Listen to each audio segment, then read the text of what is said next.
As of the publishing of this video, humans are on their way to the moon for the first time in my lifetime, in many of our lifetimes. And being the space nerd channel that this is, I wanted to visualize the real one-to-one orbit in 3D and compare it to Apollo 8 and Artemis 1. But in doing so, I've realized that I didn't know much about the moon's orbit. Oh, wow. I knew the tides go in and the tides go out, and I could explain that, but there is so much more detail that I didn't know about it. So let's take a look at the trajectories of Artemis 1 and 2 and their spiritual predecessor, Apollo 8. Okay, but also, I actually, guys, I failed at KSP, but I swear I know this if I'm locked in. I swear I know this. I swear. So the orbit of the moon itself, which is kind of weird. To start off with, this is the Earth and the moon to scale. After doing all these interstellar videos, it's nice to be able to see something from scale that's actually intelligible.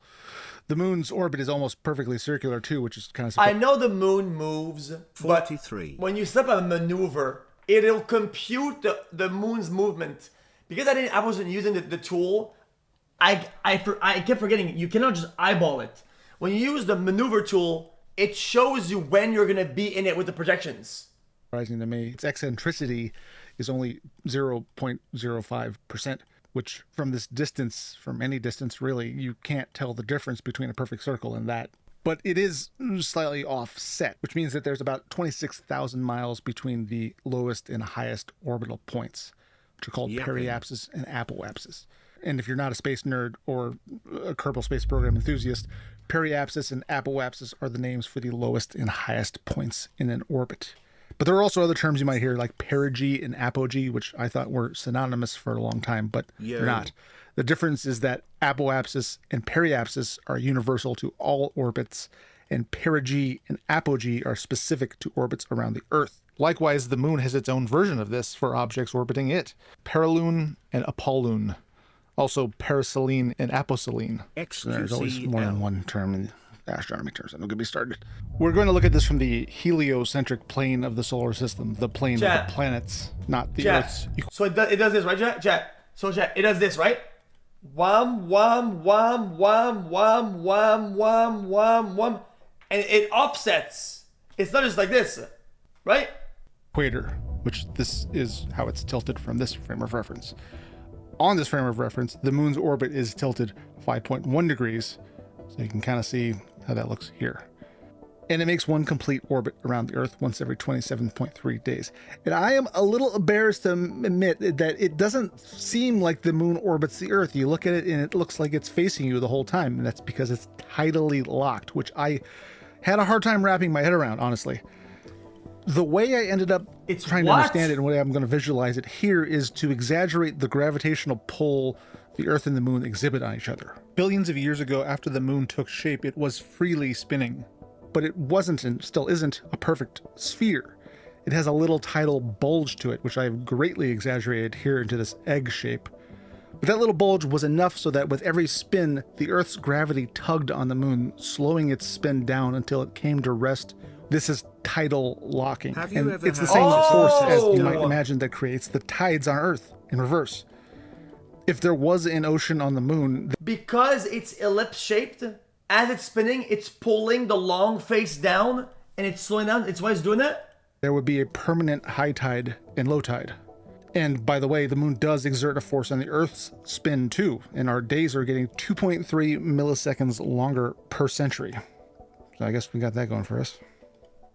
Before we get to the Artemis missions, I want to go back in time and look at Apollo 8. Apollo 8 was the first time humans ever flew around the moon. It was in 1968, and it was a big deal back then. So here's one of the main questions I wanted to answer in this video. We look at this orbit. If you're a space nerd, and maybe you saw my video on constant thrust space travel, you know that we don't travel in straight lines usually. Orbits don't look like this. They're smooth arcs. So why does this basically look like a straight line Berkeister-Crone trajectory? Partially it's because they do want to minimize the time spent in space, because unlike Kerbals, humans require food and air and are susceptible to radiation. So they end up using a little more delta V maybe. But that's not the main reason. The main reason is the difference in speed between something at low Earth orbit and the moon is huge. So if you're in a circular orbit around Earth, your periapsis and apoapsis are both around 7,800 meters per second.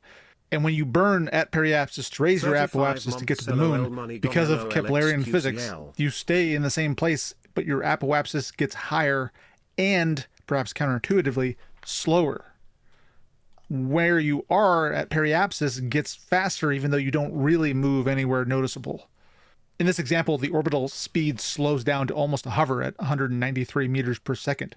It's like throwing a ball into the air, except for not. I know this. I understand this. Changing that much speed in that short of a distance is what creates this highly eccentric orbit. In contrast, Earth and Mars are much closer in velocity and also much further away from If you maintain the angle of attack, right, and you keep accelerating, right, that ellipse will skyrocket all the way out until you stop the burn. So you line your shit up properly, and then you stop burning, and then boom. So it's a proportionally smaller change. That's why those transfers look more circular. If we add back in the moon's gravity, we can see how it sort of pulls the ship into more of a straight line and kind of sucks it into orbit. That's why it looks like a straight line. And space nerds, I'm sure, will note that at some point the ship enters the moon's sphere of influence, which is when the moon's gravity exerts more influence than the Earth's gravity.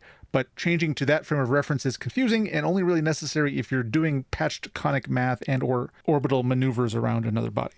There are many perspectives to view things from in space. From one perspective, a case could be made that the moon is not orbiting the Earth, but orbiting the sun. And Minute Physics has a great video on this explaining that perspective. But we're going to keep this from an Earth-centered inertial... Oh, dodecagon. Chat, is it simultaneously, chat, like, being pulled by both? That's why it's doing this deviation like that? An Earth-centered inertial point of view, because it best illustrates what I'm trying to visualize. 3 days after launch, Apollo 8 entered orbit of the moon and burned to circularize their orbit at about 69 miles above the... Because there's always a bigger fish to fry. As in, there's always a bigger thing making us deviate towards some other shit. And some other shit deviate from other...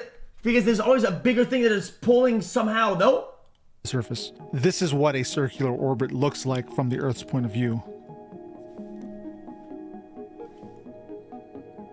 And it was at this point, after about 4 orbits, when the famous Earthrise photo was taken. Just a quick historical note. Although we remember Apollo 11 as the historic moment of the Apollo program, the real initial shock of the moon program was Apollo 8.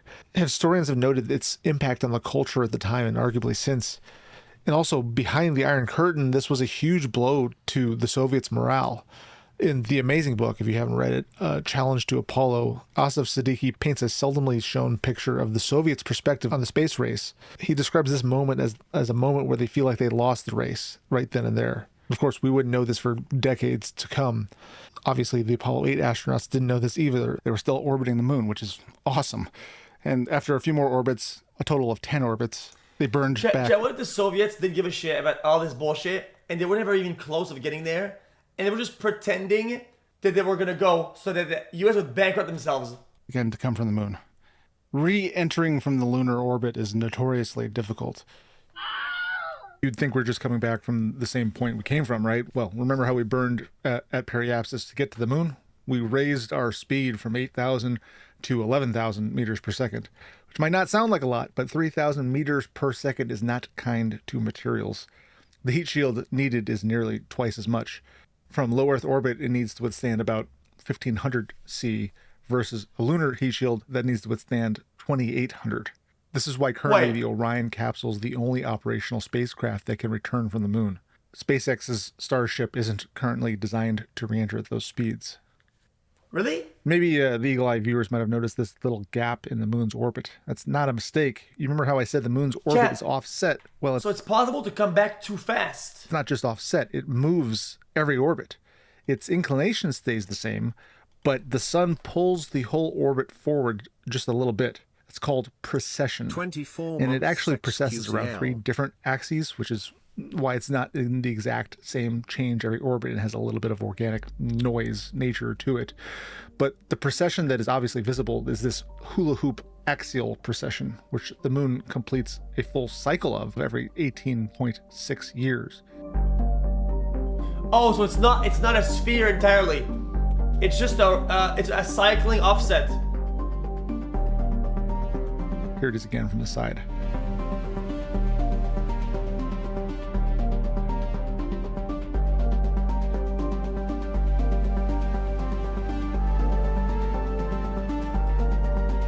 What that means is that in the 54 years between Apollo 8 and Artemis 1, the moon has gone through 3 complete precession cycles.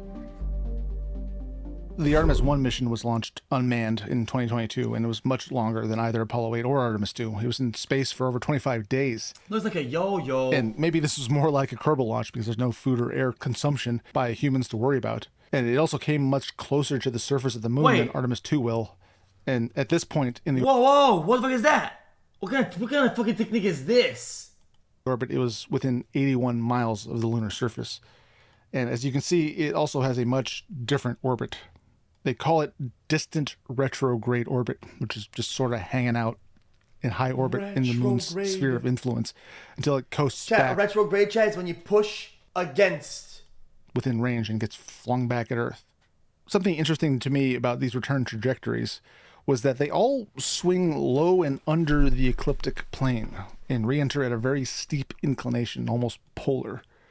And I asked around to my friend who works at NASA, but we weren't able to get word from the actual orbital mechanical people why this exactly is. Our best guess is that it is a byproduct of the requirements for reentry angles and also the nature of a fuel-efficient return trajectory from the moon.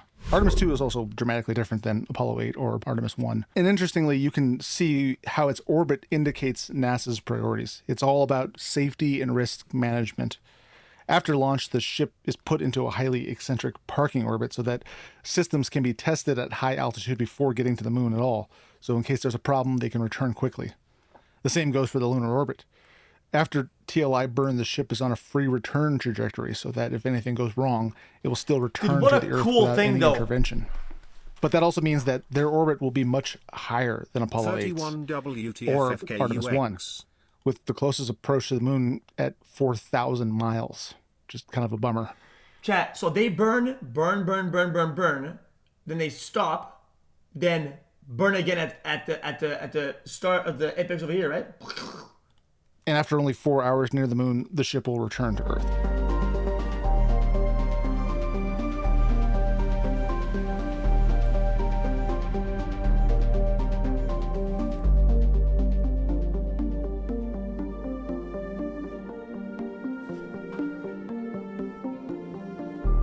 Chat, there's a little bit more than I thought you had to calculate on this motherfucker.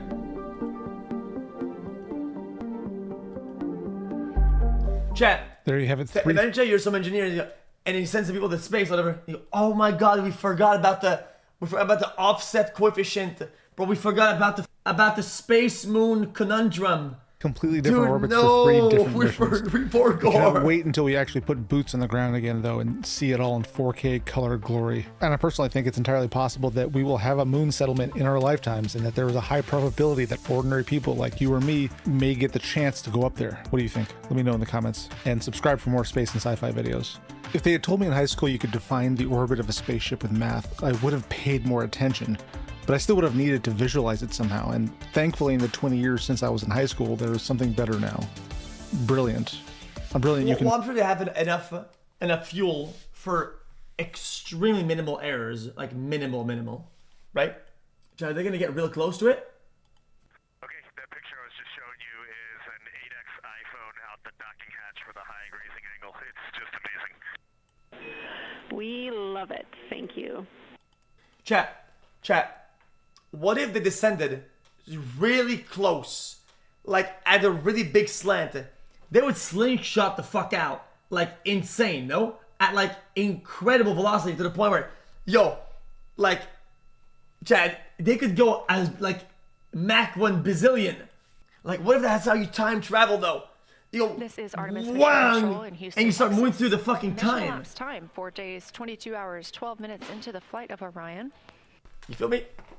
Chad, you cannot go Mach in space?